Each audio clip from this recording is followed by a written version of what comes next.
All right, man. Ready to get deep? Let's do it. Excited for this one. Oh yeah, this is going to be one of the deepest, if not the deepest thing we've ever done when it comes to cold calling. The goal today, by the way, just for everyone's reference, Connor's going to walk through his experience and beginning to end of where he started and what he's developed now. But you, at the end of this video, it's going to be a super deep dive. I'll be fully transparent, but our goal is to give you a framework that you can directly take and use in your day job. And just for everyone's reference too, Connor is our lead instructor of the cold call mastery community in the description at higher levels. Obviously, Connor, I know we've made some other videos in the past about cold calling, and I'll hand it over to you to kick it off. Yeah, thanks, Eric. And just for everyone's reference, I'm probably similar to a lot of you. I started in tech sales at Oracle 6.5 years ago, making cold calls first day out of seat, out of training, and probably experienced a lot of the challenges you face. Over that time, I've made tens of thousands of cold calls. I've coached hundreds of reps to train, and I developed a framework that I found not only works for myself, but I've seen it work immediately for people I've taught it to. And there's a very good chance you're going to get some really good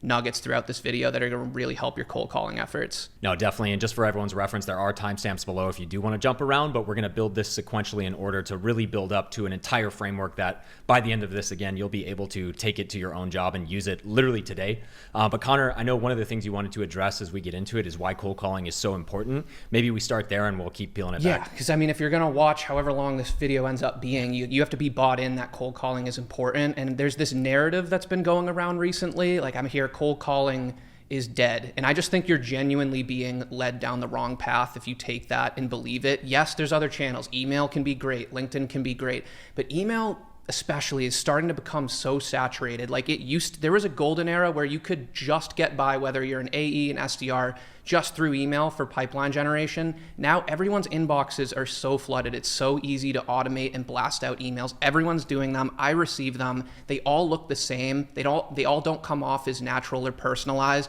There's something to be said about having the ability to pick up the phone and just, I don't want to be cheesy, but it is like a sales superpower. Like, to be able to pick up the phone and know you can generate pipeline at your will. Like, if you get someone live, there is a good chance you have the ability to set a meeting and therefore generate pipeline.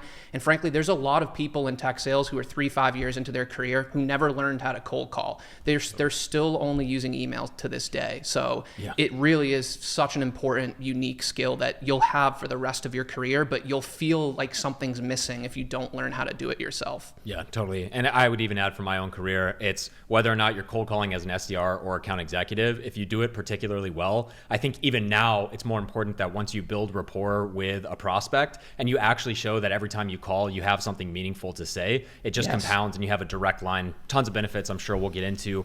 And one of the things you wanted to mention too is just setting the stage. I know obviously there's tons of stuff on LinkedIn, YouTube, TikTok, whatever it might be, of cold calling advice. What are some of your problems with a lot of the mainstream like cold call teachings and trainings that are out there? Yeah, there's almost two camps. Like, there's the sales enablement type trainings, which are common at a lot of bigger, mid-sized to bigger companies. And then there's where you go to on YouTube or LinkedIn, because I was that SDR who I got out of training. And just a little bit about my backstory too is, and I've told this before, but for those of you who may not have seen me before or heard from me, I started out, like, I like to think I had the right mindset. Like, I came in before, like 3 months before, I had read all the books. I'd read the Challenger sale and all of them. I was all hyped up. I'd studied Sandler sales methodology, and I thought I was going to get in. I was going to show up early, work late, and just crush it and be that #1 top performer right out of the gate. And what I found was a lot of the stuff that sounded good and worked in the training and the stuff I was learning on YouTube, and when I'd practice it behind the scenes, sounded great. But when I actually got someone live and they said hello and I started deploying some of those tactics, I immediately was receiving pushback. And that could be in the form of like, hey buddy, take me off your list, like right away, I'm not interested. Or it could be just in their tone, like they're very clearly not comfortable. I haven't given them enough context. And I was wondering why, because I was putting in the reps, but not getting the results that all of these trainers and people on YouTube were saying that they were getting. And I think part of it, and we could really dive deep into it, is there's a disconnect between who's teaching it and who's actually employing the teaching. So a lot of people teaching it have been doing this for 5 to 10 years, but maybe haven't done it themselves in a while, but they're doing these over-the-top techniques like open-ended directional questions. You want to ask upward questions and downward questions for more detail, and rightward questions that are more about positive impacts, like what would a solution like this do for your business? And then leftward, like, which is what are the consequences of like if you don't do anything? And you're getting these brand new SDRs that have never made cold calls before and teaching them these super complex cold call processes that don't have any structure. They don't have the ability to riff back and forth, and their confidence falters. And then rather than teaching them a repeatable, easy to use structure that they can employ, they teach them these super complex, even at the openings, it's like, hey, I'm a little lost here. Like, I don't want to call any names out, but they teach them these over the top techniques that, sure, when these people say them, they sound good. I don't question a lot of these people that they've been successful in sales, but is it the right technique to teach a brand new person who's trying to learn how to cold call? A quick analogy I'll use, and I've used it in the past, is like if you're getting someone who's never been in the gym before in their entire life and you're trying to teach them how to get in shape, are you gonna, maybe on paper, the best program would be some like super complex, like 2-a-day structure where they're doing like hang cleans and all these complex movements. But in reality, you should just be teaching them the very basic movements that are going to get them 80 to 90% of the way there. Like teach them push-ups, teach them sit-ups, maybe bench press if you want to get frisky, or like some of these other basic movements. And it's the same thing for cold calling. You have to meet these people where they're at. You have to meet the reps and give them something that will help them develop confidence and give them some repetitions. Where what I found was when I was trying a lot of this stuff when I was new, I wouldn't even have the capacity to learn anything from the conversations. I'd take them through the right word and then the left word, and then they'd hang up on me and I'd be like, what just happened? And how can I improve this going forward? And I'm so nervous about what they're going to say next. I didn't feel like I had I was like, how was I even going to turn that into a meeting? So long-winded answer, but yeah, I get passionate about this because I just remember how excited I was to do well, and having the complete opposite experience when I started out before finding a new framework that I use to this day and have taught hundreds of people that totally flipped the process on its head for me. Yeah, just for reference, like Connor has made trainings at Oracle, taught literally hundreds of SDRs. Your team has a track record of being top performing team. I know now you're an enterprise account executive as well. Maybe also staying in where you were that new rep, you're having a lot of problems where you're probably just more thinking about what question you should ask than actually listening and having a conversation. What were some of the things that started to really turn it around for you and start to have repeatable success? Yeah, and here's another example I've told in the past where this was sort of where I had this realization, like, something's broken here, something's not working. I was like 6 weeks into the job, probably not still, and keep in mind, I was the last SDR on my team to book a meeting over the phone. I don't think I'd booked one up to this point. And I had this call where I'm like, I'm on fire right now, like directional questions. I'm like, boom, boom, boom. This is totally going to lead to the meeting. The person's engaged. And then probably I thought I sounded confident, but they could tell like something's a little off here. And they're like, you know what, actually just shoot me an email. I'll circulate it to my team and get right back to you. I actually have to hop on a meeting right now, but I'll look out for it. Bye. And I was like, are you kidding me? That was the best call I ever had. Spent 10 minutes on the phone with them. And I did, like, one, I didn't get the meeting, but two, I just had this realization that like, one, this is taking me way too long to make cold calls. The cold calls themselves are lasting too long. And I'm not even asking for the meeting on a lot of these calls. And what I sort of started to realize is if you don't ask for the meeting, really what we're doing here when we're making cold calls as SDRs especially is we have a pipeline goal. We need to set a certain amount of meetings to reach that pipeline goal. You can't set meetings if, one, you don't make enough cold calls because it's taking too long to do research in between cold calls. And two, if you don't ask them for time on their calendar, you don't have a chance at booking the meeting. If you remember learning about math in high school, it was if you go from a 0% to a non-0% chance of booking the meeting, that's technically an infinite percent increase by getting yourself on the playing field. So I decided from now on, I'm going to take control of these cold calls and structure them in a way that positions me to give myself as many shots on net as I can. I want to be asking them for the meeting, giving them enough context, being ready to handle the objections, but all of my responses and what I'm positioning on the call should be centered around why it's valuable for them to take the meeting. So I started developing this framework that I call the value statement framework, where instead of giving the control over the prospect and asking them a bunch of questions, survey style, and hoping they generated enough interest to where I could go for the meeting, I more decided I'm going to take control, tell them who I am, why I'm calling, and what I want. Those are the 3 questions you need to answer. When a prospect answers the phone, they realize all of a sudden, I wasn't expecting this call. I don't know this person. What do they want from me? This is how you can avoid that defensive tone where they're like, where'd you get my number? And I'm not interested. If you can just take control immediately, answer those 3 questions, now you're coming from a much stronger frame. You've subconsciously told them a lot about yourself, that you're capable of being concise. You've named priorities and challenges that are relevant to them. We'll go into the framework in a second, but I just decided I'm going to go down swinging and position myself to give myself as many shots on net as possible throughout the cold call. And then what it becomes about is through improving your technique, your tonality, your pacing, your confidence, what types of questions you're asking, the value statement itself, and what priorities and challenges you're naming, you can increase those shots, the probabilities of those shots on net going in over time. So it's a very left-brained way of approaching cold calling, where I'm more taking control of the process and actually measuring it while I'm doing it. Yeah, and I think this is really good precursor information too. I know mindset, we can definitely get into that, is a bit of a dicey word. Like that. Yeah. So in terms of mindset, like that's another thing I think in terms of training and YouTube and out there's too much like Tony Robbins style sales mindset stuff where it sounds great and it's like, cold calling is a path to understanding yourself and unlocking like your inner potential. Coming and I'm from like, a place of abundance. Exactly. And it's like, okay, now pick up the phone and use that information to make a dial. And it's like, you can't. And it's like, that stuff's great. Like if it's helping you stay motivated, cool, but don't think it's making you better at cold calling. I like to focus on actual techniques because I think the problem and why people aren't confident, and it comes across in their language and their tonality, is because they don't have a process. They don't know what to do. They ask a directional question and they're so worried about what's going to come next. When they start talking, the prospect can sense that. Everyone says tonality is 90% of your communication on cold calls, and we'll get into tonality later. But if you don't sound confident because you don't have a process in place, like I want to focus on giving you actual techniques you can follow, because that's going to make you confident, not like the Tony Robbins sales motivation stuff. And I would add to like a couple of different symptoms I've seen myself and also with peers, especially when I was an SDR, is it's like maybe you are confident, but you keep telling yourself it's the script. You've got to change something about what you're asking, and you're not trying the same thing enough to actually know if it works or not. And here's a quick mindset thing too that was a big shift for me, and that I really focused on when I was an SDR manager, making sure reps understood this, is that we are valuable to prospects. It sounds cheesy to say, like, let me explain myself for a second.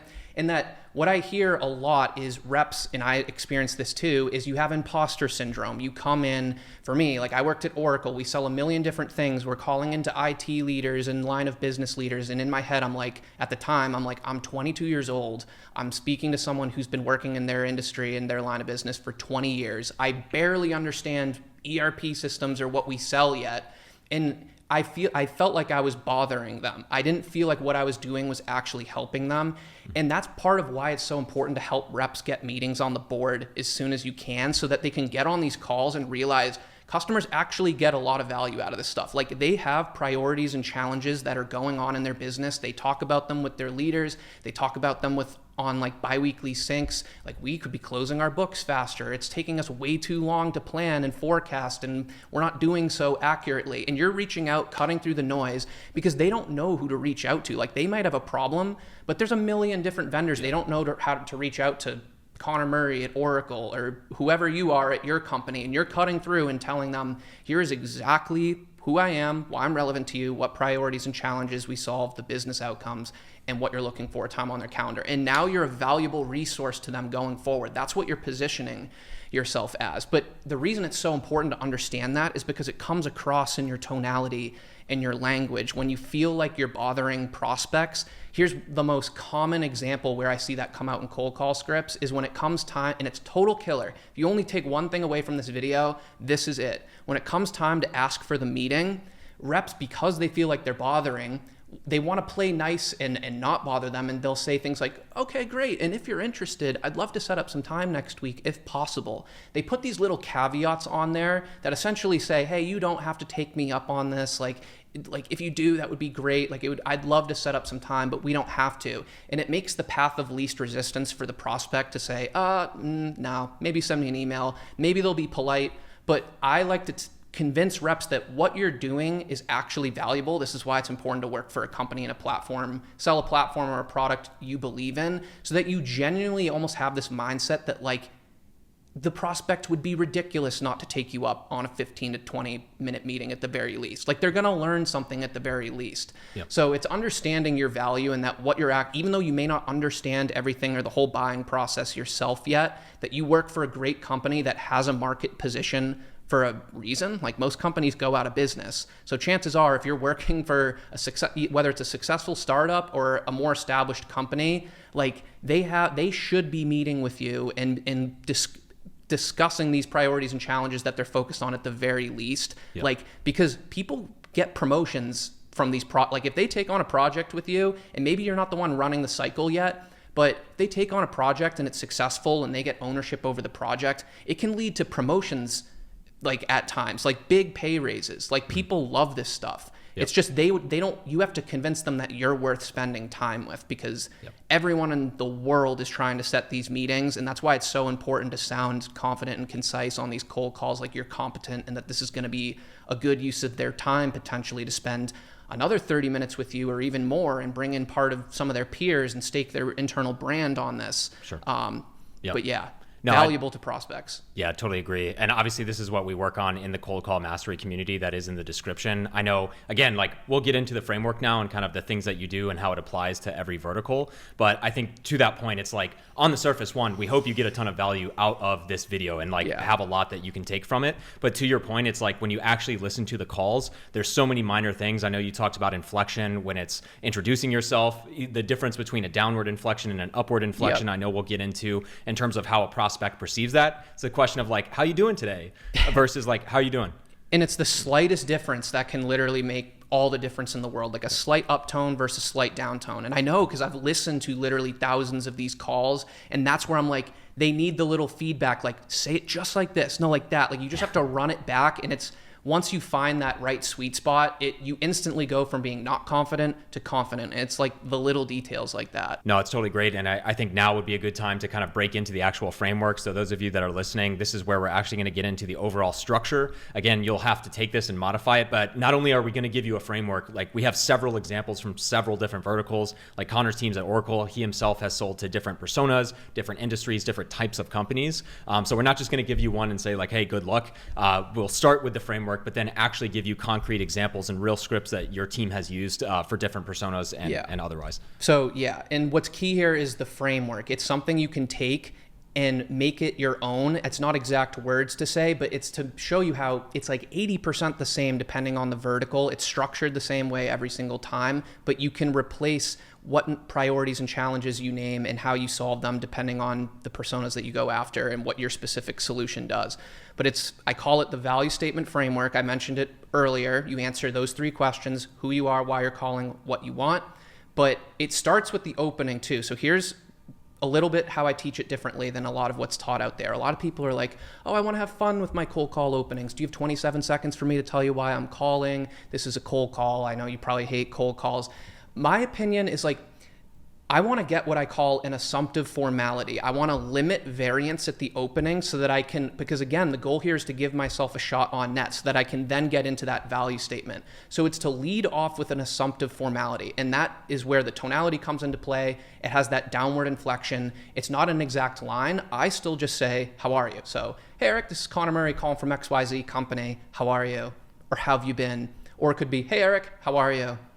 Literally in your head, just what is going to give me the best chance of getting a formality. It could be a permission-based opener. I make fun of permission-based openers, but if you can confidently say, hey, Eric, no, I kind of called you out of the blue. If you have 30 seconds for me to tell you why I'm calling, I'll get right into it. I don't do them that much, so I'm not good at the permission-based openers, but the goal is to elicit a formality however you can. That's with the downward inflection, and that's it with the opening. I don't like to overcomplicate the opening.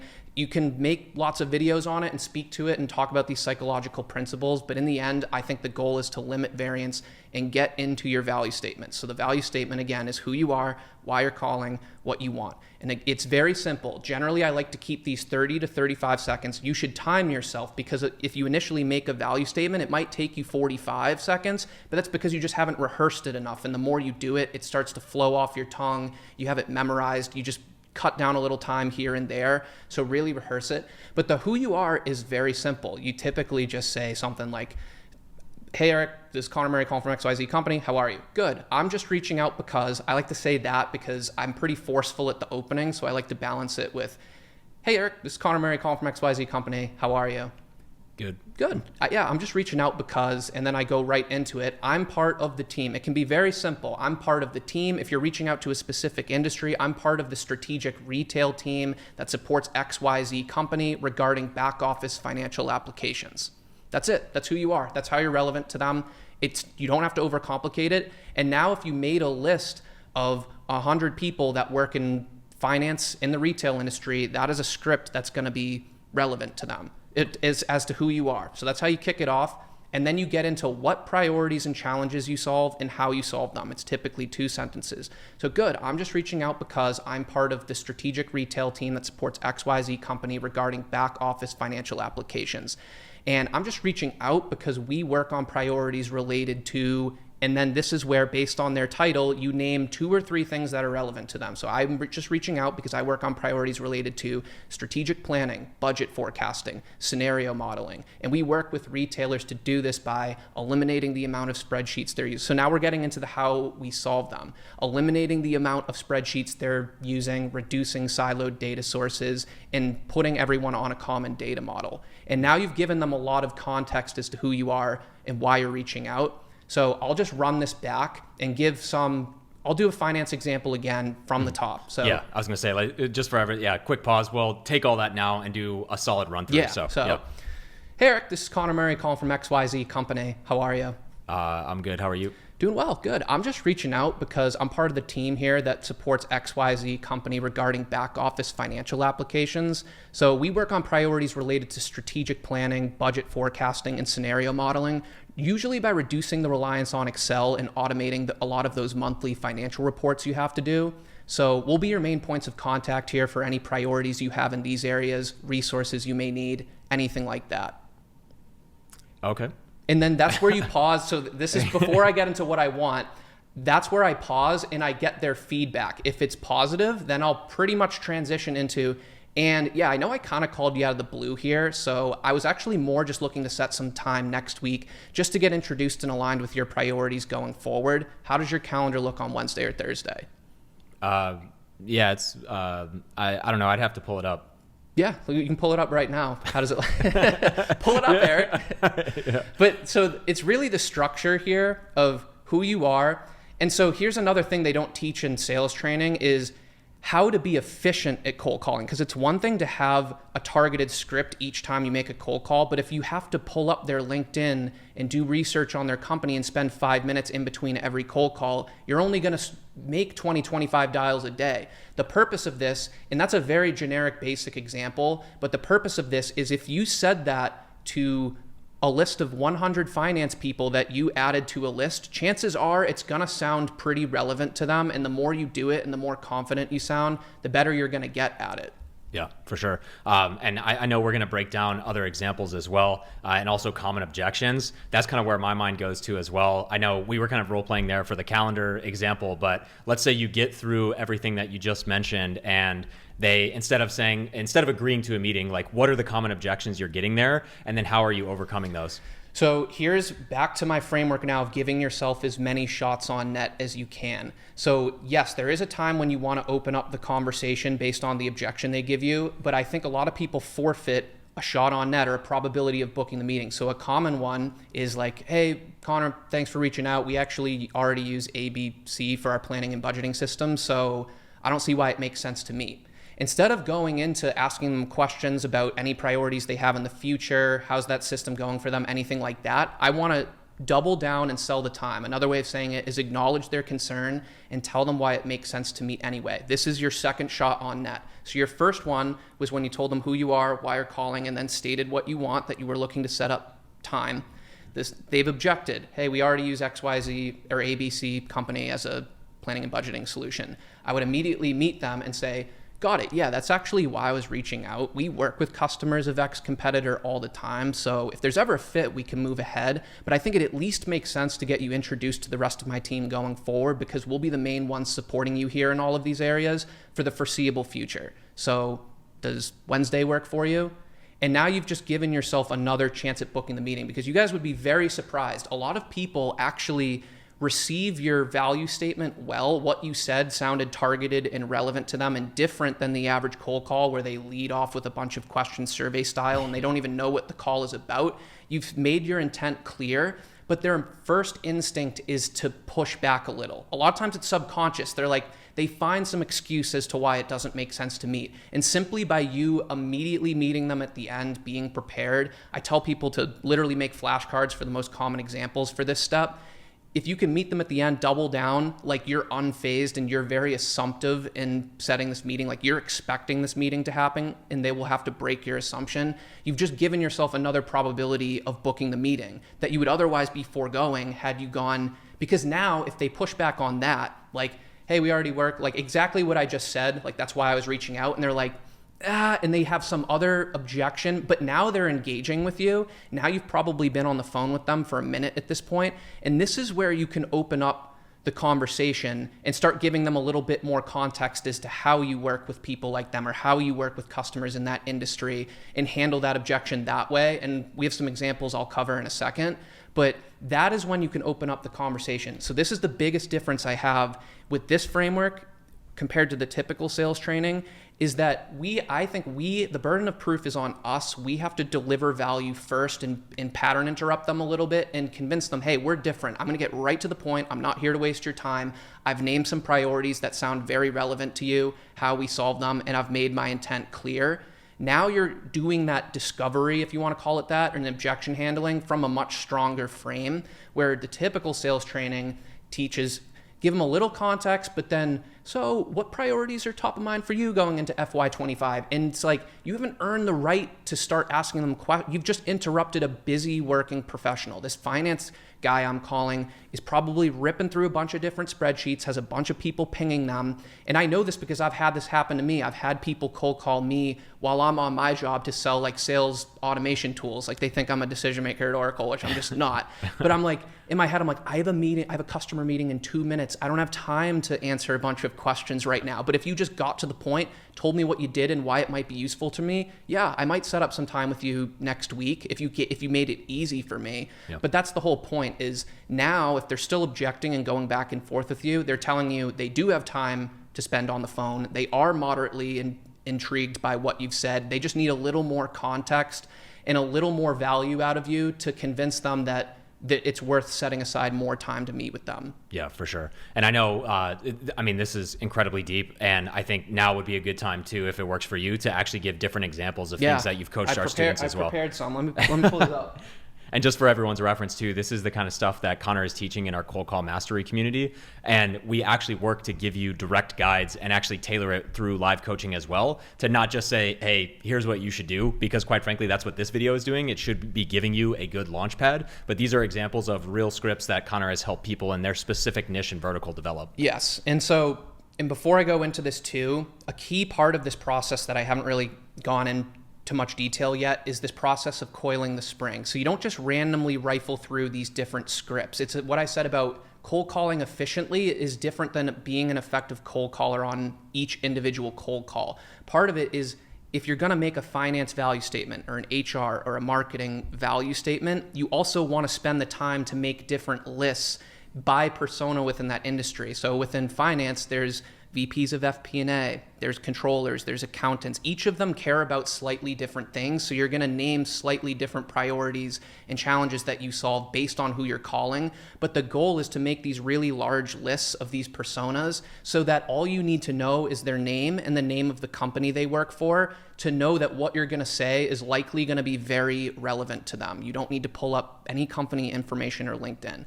So here's another example of a basic finance one, similar to the one I just did. So I was going to say, before we jump into that, I just want to call out too, like, you're adamant, especially early on, and this video I would guess is for people just beginning or intermediate level cold calling ability. It's like you actually have this up when you're making calls, and you actually have your objections ready to go. So like this level of planning gets you to the point where maybe you don't need to look at it, like you just riffed it off the cuff earlier because you've done it so much. But like these are the little details I just want to add color that the average person is not doing. They get they're uncomfortable and they want to just feel like they have the solution instead of actually taking the time to diagram this out and just say it so many times that it's second nature, gun to their head. They can say it flawlessly. I have 80 different personas at least that I could call into. There's no way you memorize all of them, but you do the work to create them up front. And then, yes, you don't sound red when you read them out loud. Like you'll see, I'm going to riff through quite a few examples here that could apply to a lot of people. So finance again, I'll skip the beginning. Hey, so-and-so, Connor Murray calling from XYZ. How are you? Good. I'm just reaching out because I'm part of the financial applications team that supports XYZ company regarding back office ERP applications. And we work on priorities related to strategic planning, budget forecasting, and scenario modeling, usually by consolidating financial data from siloed sources, reducing reliance on Excel spreadsheets, and automating a lot of those monthly financial reports. So I'll be your main point of contact here for any priorities you have in these areas, resources you may need, anything like that. Similar to the one I just did. Now, let's say I made a list of finance people that specifically work in the insurance vertical. Let's say you have a financial services territory. There's banking, there's financial and services.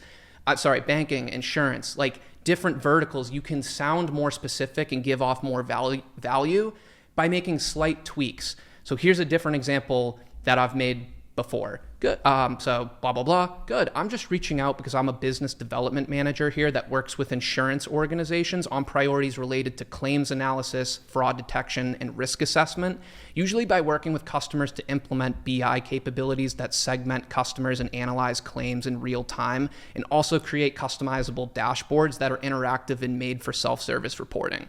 So I'll be your main point of contact here for any priorities going forward in these areas, resources you may need, anything like that.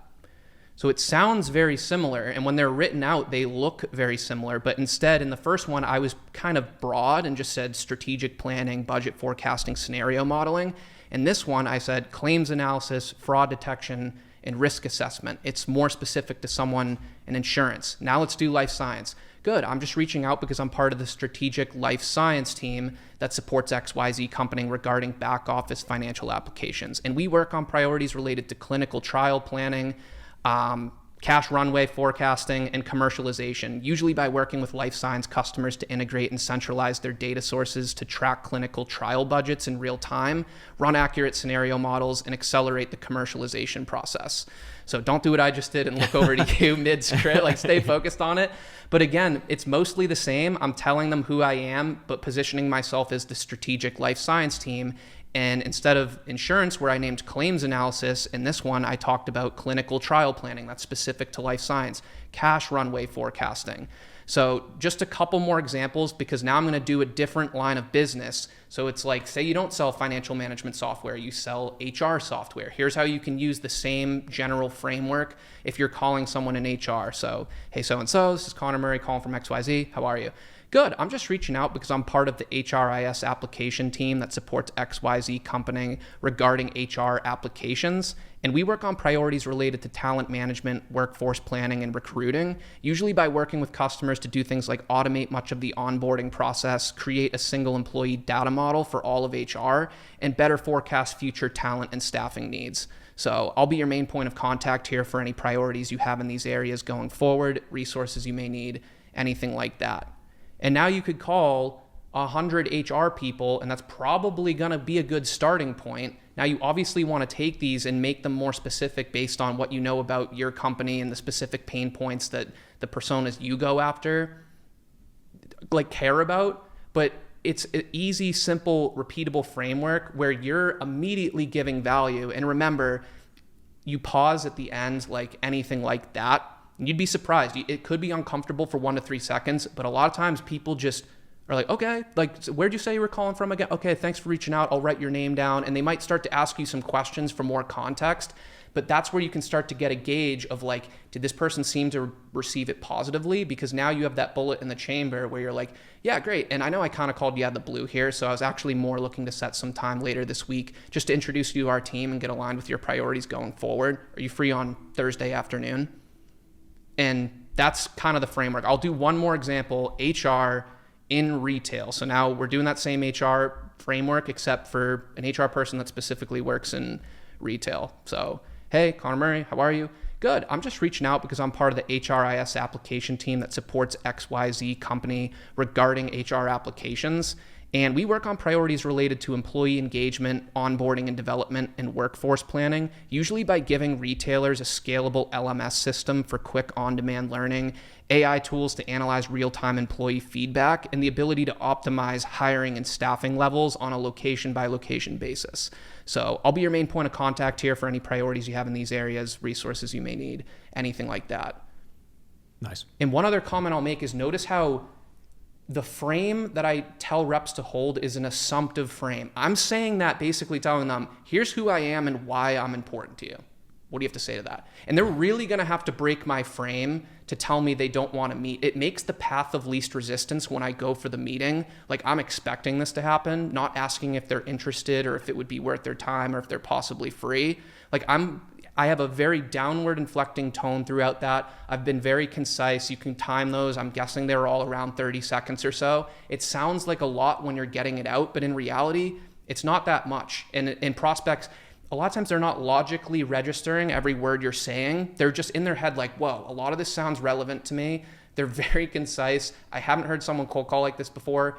Maybe they are worth spending more time with. Like, maybe if I was to take another call with them, this could be a good use of my time. I might learn something. Maybe it does turn into a project that I can bring up with my leadership next time I meet with them. Yeah. All subconscious, but that's kind of the goal here. And then remember, when you go for the time, the next shot on net is when they give you an objection, double down, sell the time, acknowledge their concern, tell them it makes sense to meet anyway. And then if they're pushing back on that, which we can get into in a second, here's how you can open up the conversation and go the little more consultative route where you do a little more qualifying before you set up the meeting. Because typically it doesn't just lead to you give the value statement, they say, sure thing, yeah, I'm free on Thursday, okay, bye, and then you put the phone down. Like, I get that question a lot. Well, like, what about the show rates? I'll go into that. I think we should cover that in the end. But like, what about, don't you need to give off a little value or do more qualifying? Absolutely. But now you're just doing it from a much stronger frame. You've given them a lot more context to work off of, and now you're not going to be fighting defensive tones. You're going to be getting genuinely interest-based questions where they're just looking for a little more detail or context as to what will be covered on this meeting. But I do think you should be pulling it back to selling. Keep it focused on selling the meeting. I would rather set up this meeting where I can prepare, get with my AE, and have that discussion there. Because if you have too long of a cold call where it goes 10, 15 minutes, then they're like, well, what are we going to meet about? Like, isn't this the meeting? Like, what more would we talk about? And a lot of reps box themselves in there. So quite a few examples. Hopefully it gave people some ideas of how they could take the framework and apply it to, like, I do this with people who work in cybersecurity, marketing, sales, like whatever they sell, it's a repeatable framework that can be deployed no matter where you work. Yeah, I think it's key to mention too, like, obviously that's a higher quality start than most. I also think too, people often, it's funny because we don't never come from the approach of like, this is a psychological hack, but I do want to just double tap on the fact that when you are leading with this, yeah, it's very different. But again, it gets prospects' minds away from how do I get off this call versus like, wait, what are they calling about? Yes. And it gives you another swing at bat, which I think is just so important. But also, again, like if we lead from this psychological hack, if we come at it like a LinkedIn post and say, do this one thing, I think people take it, they don't have the full context and they're not prepared because again, that tonality, that confidence is so important throughout. If you act like you're calling with extreme intention, again, you can't abuse that. There is a point where you're just kind of bullshitting, but I think this is so important and like why it is important. I hope everyone picks it up from this video, but practice, repetition, actually writing this down and delivering it like 100% on point is very key. The first time I started doing it and putting this framework into action, I wasn't necessarily all of a sudden booking way more meetings. I could just feel, I was like, I can tell I can get better at this if I just rehearse it behind the scenes. And what it really did was gave me control. If you're struggling with cold calling and struggling with some of the things we were talking about with like the modern sales training and the directional questions, what I just did there, notice how all the prospect has pretty much said is hello or some variation of a formality. Sometimes they go off, but the goal is to pull it in, and then you know exactly what you're gonna do on every single call for the next 30 to 35 seconds. You know exactly how it's gonna go. Where when you ask too many questions early on, you create what I call variance, and there's so many different I'm going into a meeting, what's this regarding? And when you're getting those questions too early, it's hard to reel it back into the intent of your call, which is the meeting. So the framework's designed to be repeatable, scalable, targeted at scale. It's not going to be perfectly targeted when it's designed for large lists of contacts. Right. Now, if you want to be set aside some like A accounts where you want to get really targeted, then that's where I would go do some more specific research. Like maybe if I was reaching out to a banking customer and I know they're growing through acquisitions, I would still use the same framework, but I might, instead of saying just broad finance priorities, I would say we work with banks that are growing through acquisition and looking to consolidate all of those different data sources onto a common platform so they can continue to scale and use what information I know about them to be more targeted in that value statement. Yep. So nice. No, and I think maybe kind of going towards a potential close here, this has been awesome, but I also know a lot of people watching have questions. One of the ones you mentioned is like, how does this impact show rate? And or, once you get through the value statement and all of these different things, what are the common objections? Yeah. And I know we've talked about some, but want to open it up to you to kind of address probably someone who's 6 to 12 months in or just hearing this framework for the first time that's like, there's no way that would work. What are some of those questions? So now if they're still pushing back after you doubled down and sold the time again, this is where you have to build more credibility and more value. But I don't like the way a lot of people are taught to ask these. Again, it's like right word, positive question, negative consequence question.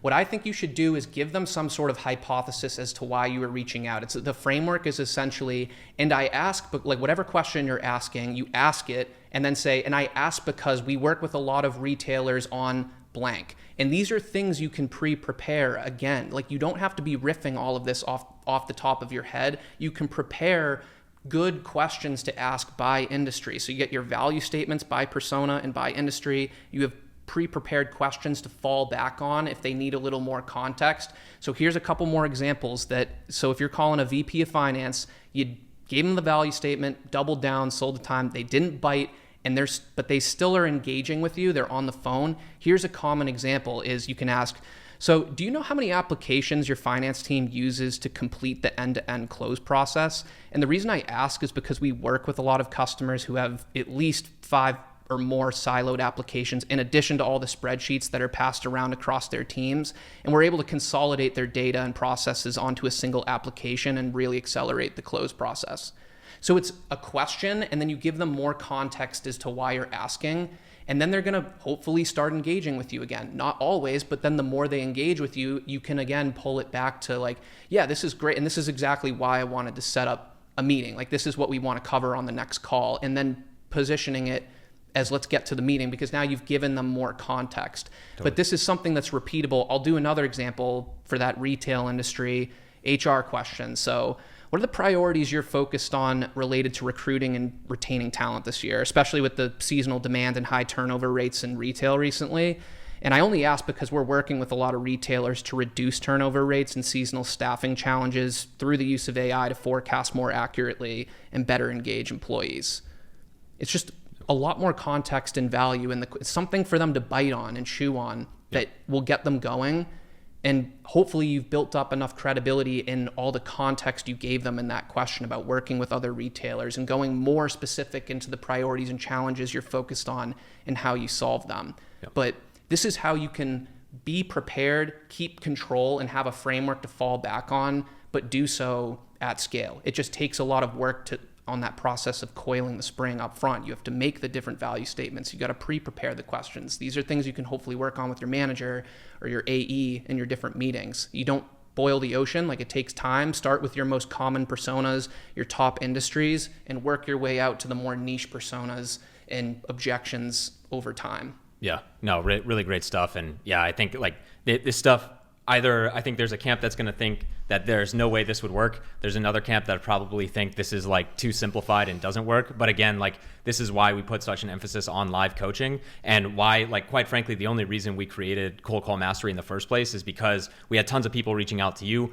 booking one-on-one coaching, and then realized we needed a way to scale our efforts and really make this something that many people could use. Yeah. I guess on the note of if there's anything left in terms of like show up rates, or in terms of meeting rates and how many people actually show up. I think from our last conversation, a lot of people were asking, well, like, that's great, but it kind of sounds like you forced them into a meeting. So do they actually show up, and all these different things? Any thoughts on that? So yeah, a lot, because these are a lot of the questions I get, and it's why we built in live coaching into the course, is because a lot of people, when they take this and deploy it, they think they're deploying the right framework, but then when I listen to it, it's just usually those little details, like we need to add another sentence or two into the value, like the why you're calling piece, and it's totally going to transform how the cold call feels and sounds to both you and the prospect. It's like these little tweaks you can make, and then there's other things you can do. Like I said, it's not like you deliver the value statement and it's like, okay, goodbye, see you Thursday, and you throw away the phone. Like, of course you're going to qualify, and you have those prepared questions to help give more context for that reason.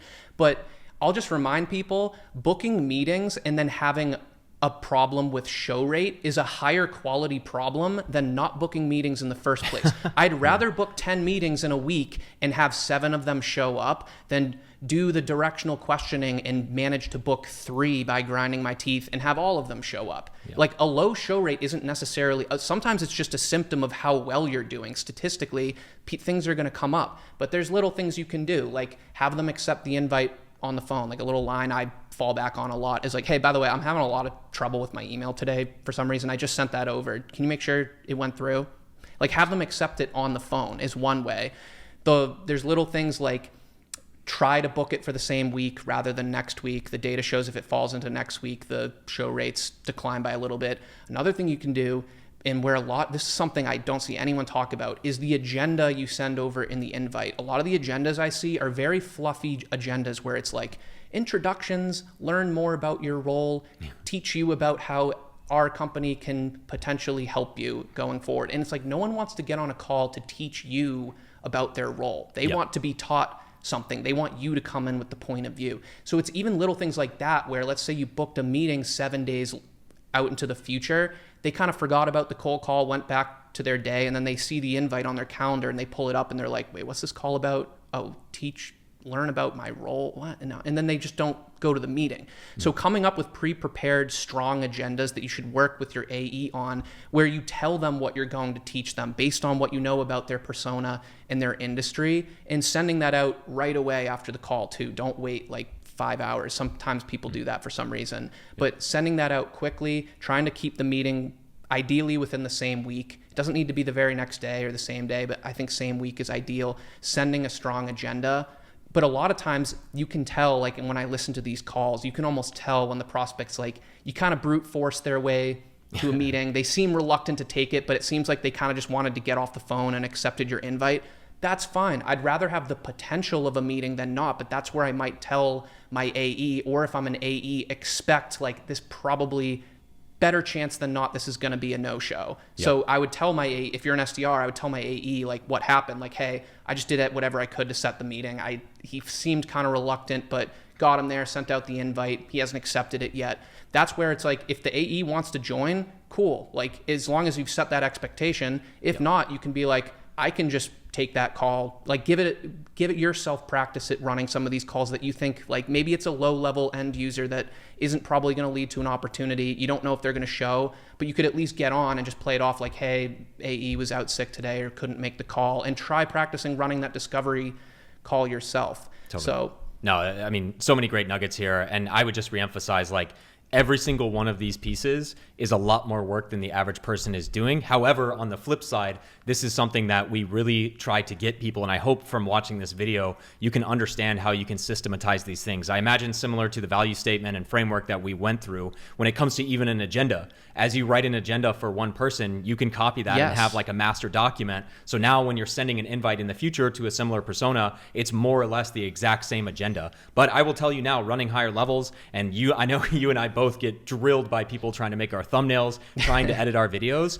I literally have an editor right now. The only reason they got it is because they sent me an 8-minute plus Loom video that was incredibly detailed. And just taking this to the B2B context, the average sales rep is just sending an invite that's like, hey, Kevin plus Oracle, for like Thursday at 3 p.m. Yeah. But imagine if you said, you had a better title than that. You had an agenda that was hyper specific to what you had already talked about and made them feel like it's actually going to be valuable. I know these things sounds trivial, and there's definitely going to be people who still hang up on you or no show, but it's all about winning more than the average person. It's not there's no 100% silver bullet like everyone would love to make you believe, but it's all of these little things coming together that is a lot of work up front, but can be systematized over time that will make you stand out so much more than the average person. So I just hope people, I know if you made it this far, kudos to you. Thank That's you. Amazing. But all of these things coming together make such a huge difference. And I think a lot of people don't appreciate the details. They think they're at 100%, and realistically they're at 80. And they're a little bit better than average, but they're not exceptional. And it's that extra 20% of work that's really going to make the difference and really have exponential returns. And a lot of that, I think the key word can be systematize. Systematize the way you build lists. Systematize the way you build the value statements. Systematize your objection handling. I call it an objection handling bank, where you save this stuff. Your agendas. Eliminate all that day-to-day friction where you normally have to think and do work. So much of cold calling actually doesn't even have to do with cold calling. It's how you set the foundation and everything we've talked about. So I'm not saying this is the exact right framework for everyone, but hopefully you can get some nuggets out of it, because from what I've seen, a lot of people, if you do resonate with the direct approach, taking more control, systematizing the work like this, I get messages all the time where it's like, I was an SDR at my company for 2 months and I booked 3 meetings total, and I just booked 5 meetings this week using your framework, and I feel like I have a ton of room to improve still. So this stuff works quickly if it is your style. Totally. No, I think honestly that was amazing. And again, just calling out for everyone's reference, Connor is the main instructor and also a live instructor in Cold Call Mastery. It is a community we launched early in 2025, so we still have spots available. I don't know if you wanted to share your piece. I know you've been running this for a while, but I mean, this is probably what I've spent more time doing in my 6.5 years in tech sales than anything, is cold calling and explicitly teaching people how to cold call. And I've made lots of YouTube videos on various topics. I've trained and coached lots of people. This is the first time I have consolidated everything. If I was a brand new SDR and my mind got erased and empty and I wanted to leave something for myself to as quickly learn how to cold call again as possible, this is what it is. It's from the start on the mindset stuff, not the Tony Robbins stuff, the mindset stuff that's actually going to help you in cold calls, all the way from coiling the spring and setting the foundation, that the value statement framework itself and how to easily build out more examples for yourself, and then getting into the objection handling areas, how to make more dials more efficiently. Everything that I would want to teach myself, I put in here. And it's not like I'm saying this from it's worked well for me. I've seen the proof. It's worked for the hundreds of people I've taught it to. So And to be clear too, you started doing this for free at Oracle just because you enjoyed your job as SDR manager. You started teaching other teams. You have coached hundreds of people within Oracle alone. And on top of that, also your channel on YouTube, which is also in the description for people's reference. That is where you've done tons of one-on-one online coaching, and now obviously in Cold Call Mastery. So I just want to call that out too. It's not just hundreds of people through YouTube. If you've never seen his YouTube channel, he literally has trainings and videos at Oracle that are still used by the company today. It's every vertical, SMB, mid-market, up-market, and the cold calling principles are meant to be not just for tech sales. Yes, they come from the perspective of tech sales, but they're meant to work. This works in financial services, recruiting. It's really the principles itself. So if you're resonating with them, hope you got some value out of it and hope to see you in there. But thanks for hosting me to spiel about cold calling. Honestly, most props to everyone if you made it this far. This was a monster, probably the longest video in our history. So thanks everybody. Good stuff. See you.